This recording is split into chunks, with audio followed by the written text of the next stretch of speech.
Hello fellow YouTubers and welcome to yet another unboxing. In this video I'm going to be doing a quick overview of Pico Dolly Kit.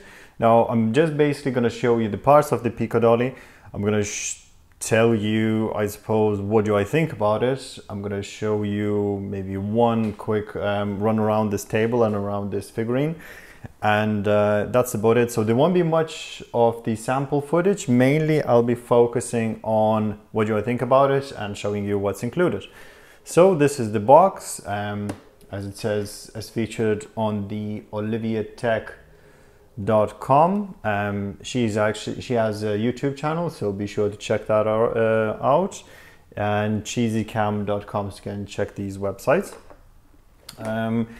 Okay, so what is this device for? Basically you have this dolly, and what it does is you can undo these two knobs and then you can adjust these wheels, so you can do it either straight, so it would be running like this, or you can do it like that, so it would be running kind of tight around the object or subject. You also have 3 mounting points. One of them already has a screw mounted in, so you can basically attach this friction arm that's already included. Now friction arm has these 2 bits on the both ends. One of them is rubberized, so that's for your camera. And once you tighten this knob here, the whole assembly becomes basically unmovable and pretty solid. So that's pretty handy.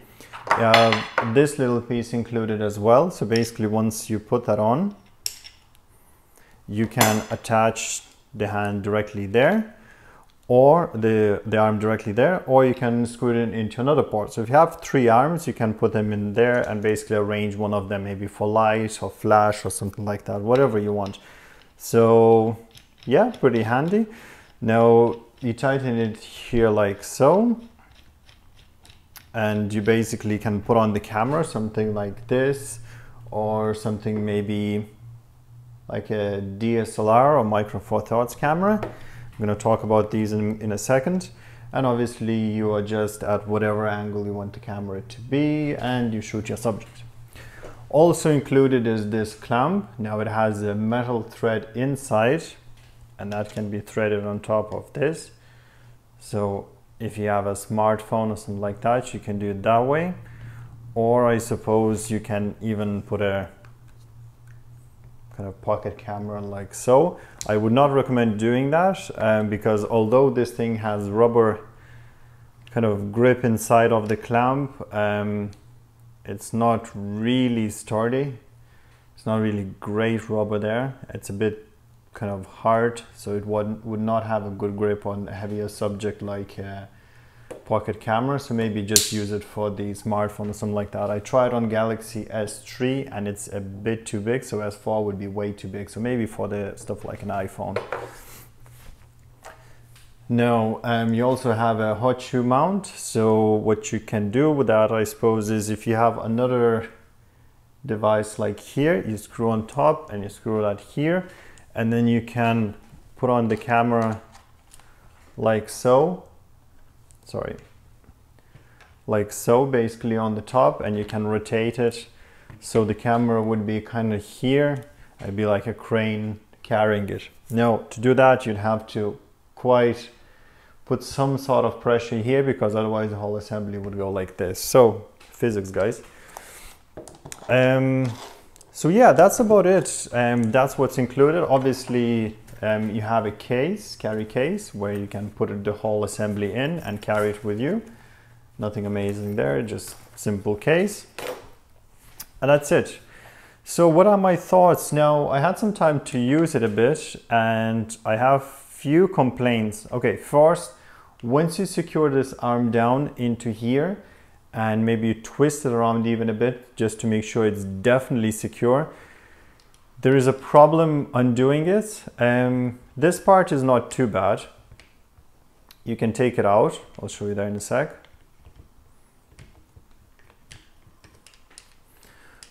But my problem was with this part. When it's too tight, because it's brushed aluminum, it has quite a good grip on the bottom, and basically it's impossible to undo it with hand. Now on the bottom it has a Allen key kind of mount, so you think, oh, I'll just use an Allen key. Make sure guys you have a decent set of different size Allen keys. Any standard Allen key I have didn't work, and I have a set of maybe 4 or 5 Allen keys that didn't work as well. So, and it's not included. I mean, how expensive would it be to include an Allen key? An extra, what, $20, $50 cent? So that's a disappointment. And obviously when this is tightened, it's really hard to get it off. So yeah, Allen key would be nice. Now the wheels, the manufacturer claims that they're extra soft rubber and that. Now guys, if you had any type of inline roller skates before, you definitely know these are not the softest wheels that you can get. So they are good wheels, but they're not great wheels. But then again, for the price, they're good. Because usually decent set of roller skate wheels are quite expensive. Okay. Another thing is the hot shoe mount. Now, nothing wrong with mounting it on hot shoe, but when it mounts to the camera, this part is not rubberized, unlike, for instance, here. So you can scratch your camera, and it's just not nice. It'd be nice to have a rubberized mount. Now, I suppose this is meant to be mounted like so on the maybe assembly, or maybe directly on here to use, you know, something like this. But still, a rubber mount would be nice, because what you can do is you can take your camera, you can put it on top, and then you can put maybe another camera or whatever you want. It's up to you guys, but basically, you know the point. It'd be nice to have a rubberized pad here. Also not expensive to do, probably maybe $10 cents, if not less. Clamp, pretty much useless unless you have an iPhone. Sorry guys. Friction arm.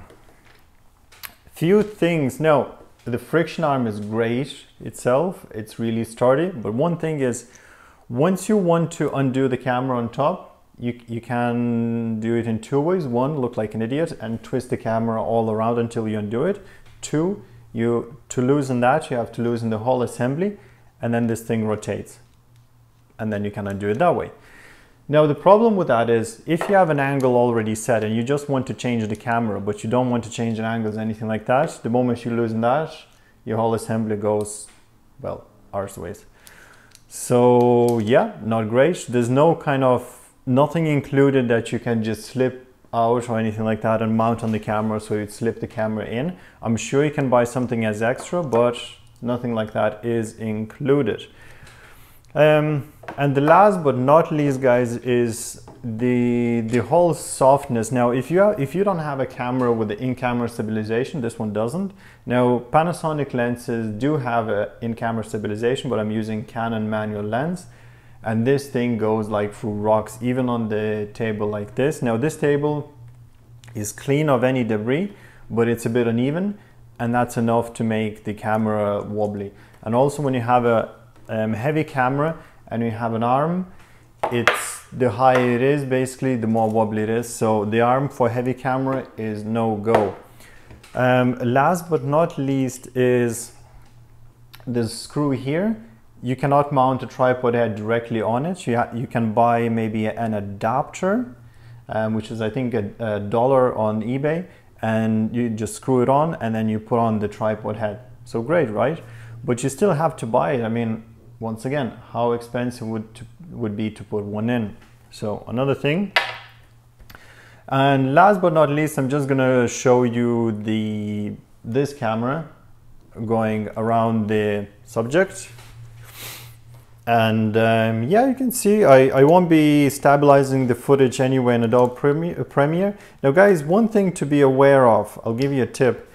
Once you're stabilizing with a thing like a warp stabilizer in Premiere CS6, if the motion is in inline motion, kind of, you know, left to right or straight or back or something like that, forward or back, you can stabilize it, no problem, and the result will be quite good.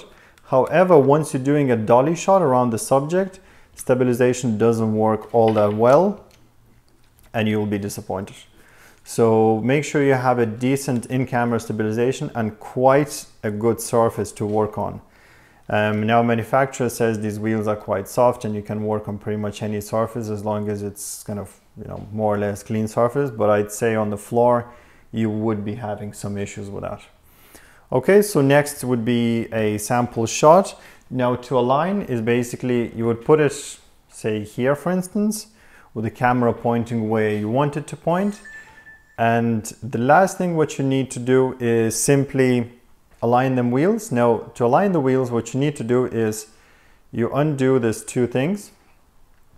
You align the axis to point at your subject, so one axis to point at the subject, and you would do the same with another axis to point at the subject. And if it's properly aligned, it should do just a nice circle. Now, I did misalign it a little bit, so it wouldn't be doing a nice circle.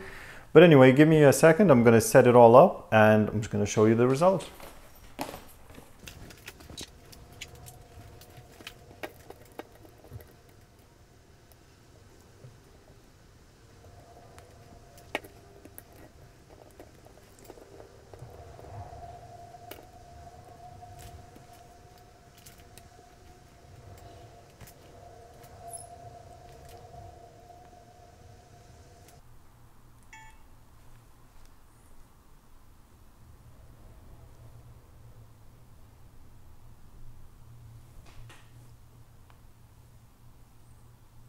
Okay, and we're gonna do another run. Now as you see, I just allow it to spin around, and we're gonna do a third run.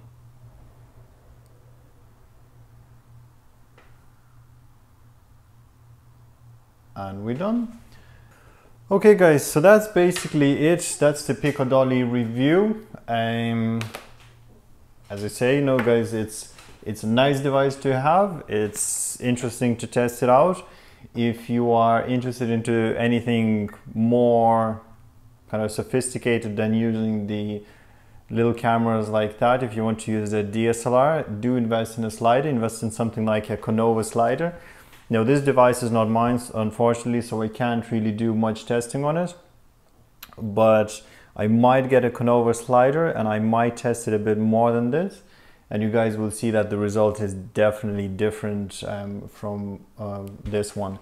So yeah guys, thanks for watching. If you liked the video, click the like button and subscribe. Let me know in the comments section if you have any queries, anything like that. And as always, have a nice day.